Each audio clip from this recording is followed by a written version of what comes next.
হযরত রসুল পাক সাল্লাল্লাহু আলাইহি ওয়াসাল্লামের একজন ঘনিষ্ঠতম সাহাবী হযরত জাবের রাদিয়াল্লাহু তাআলা আনহু একদিন তিনি ঘরে গেলেন।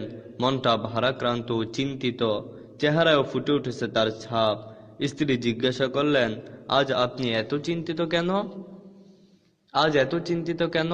তিনি বললেন, গুদামে এ পরিমাণ সম্পদ জমে গেছে যে আমার অন্তরে তা বোঝার মতো মনে হচ্ছে।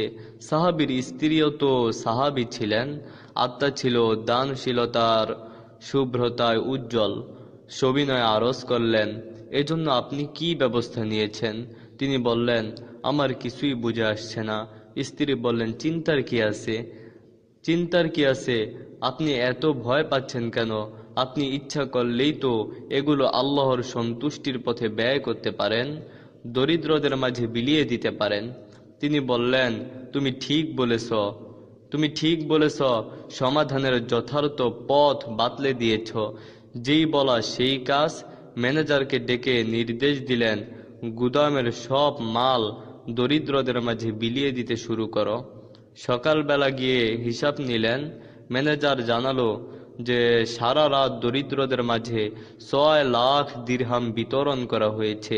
তারপর বাড়ি গিয়ে স্ত্রীর হাতে চুমু খেয়ে বললেন, আল্লাহ তাআলা তোমাকে উত্তম বিনিময় দান করুন।